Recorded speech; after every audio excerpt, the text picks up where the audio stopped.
Fellow countrymen, members of the ODM party, supporters, and members of the Fourth Estate District, ladies and gentlemen, I have taken note of the announcement made by a section of the ODM National Executive Committee in Mombasa yesterday, the 11th of February 2026, purporting to remove me from the position of Secretary General of the Orange Democratic Movement. Let me state without fear of contradiction that this action is illegal and procedural and a blatant violation of the ODM constitution as well as the principles of natural justice.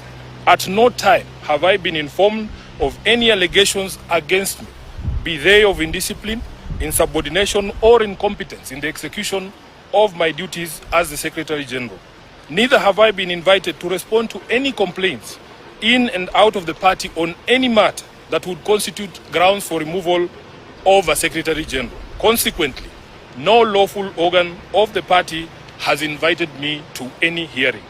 Indeed, as far as internal differences in opinion go, my only crime is that I have refused and I oppose any plans and schemes within the party to support President William Ruto's re-election, because I have held and continue to hold the firm position that this country cannot afford another 5 years of this expensive, divisive, incompetent, and disastrous Ruto misadventure.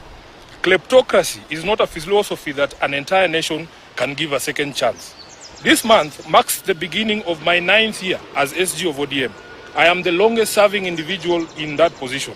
To serve that long at the feet of the enigmatic Raila Odinga needed one to summon all reservoirs of wisdom from all possible sources, but most importantly, to remain a true and loyal student of the great icon. Even in the current circumstances, I would never betray the ideals and principles of my late party leader.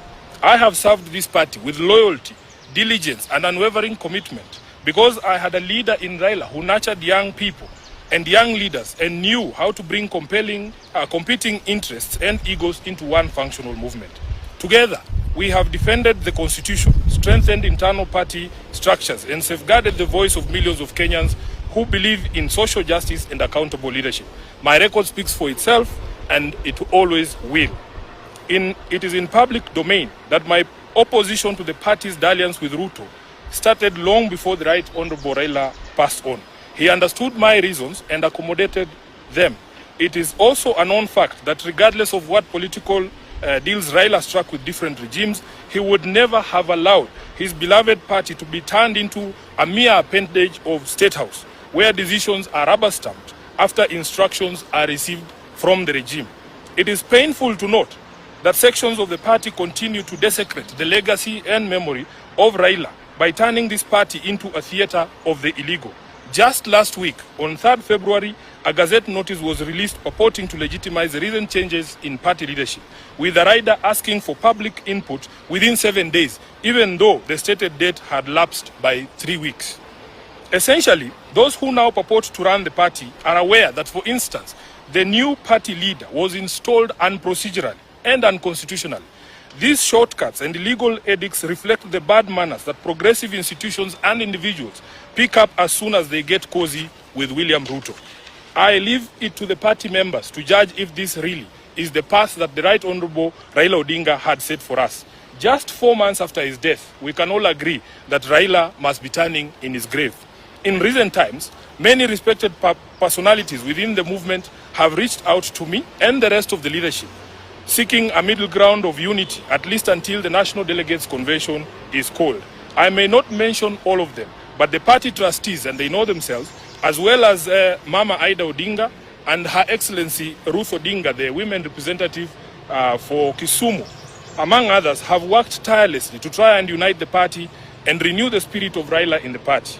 But it seems the rest of the leadership, answering to instructions from elsewhere, has been unable to embrace dialogue. I want to assure our members across the country that this is not about positions. It is about principle. It is about protecting the integrity of our party. It is about ensuring that ODM remains a democratic institution governed by rules and not by impulses. And whatever actions I take from here, obviously, after wide consultations, I will do so with my head held high, knowing full well that I have never once let down my leader, the Right Honorable Raila Odinga, or the members of this party who are its backbone.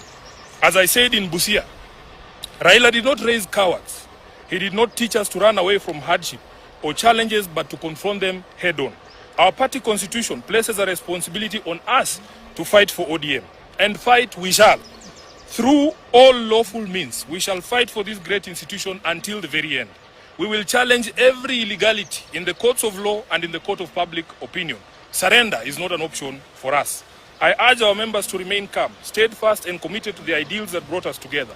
ODM is bigger than any individual, and it must remain anchored in justice, transparency and respect for its own constitution. Even as we confront the spectacle of stagnation against progress and liberal versus conservative clashes in our politics, we shouldn't fall for the allure of easy largesse and cheap promises made to the electorate for the sole purpose of perpetuating the age-old slavery visited on citizens of this nation by a regime lacking in legitimacy. I remain a loyal member and the duly elected Secretary General of the ODM party.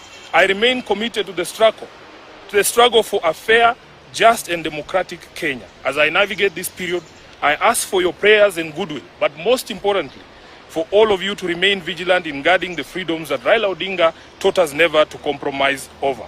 We are the generation that will reach Canaan, as envisaged by the late Raila Amolo Odinga, and nothing will distract us from this endeavor.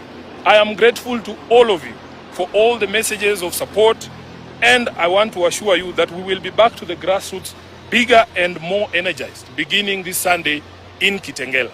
Thank you very much, and God bless you.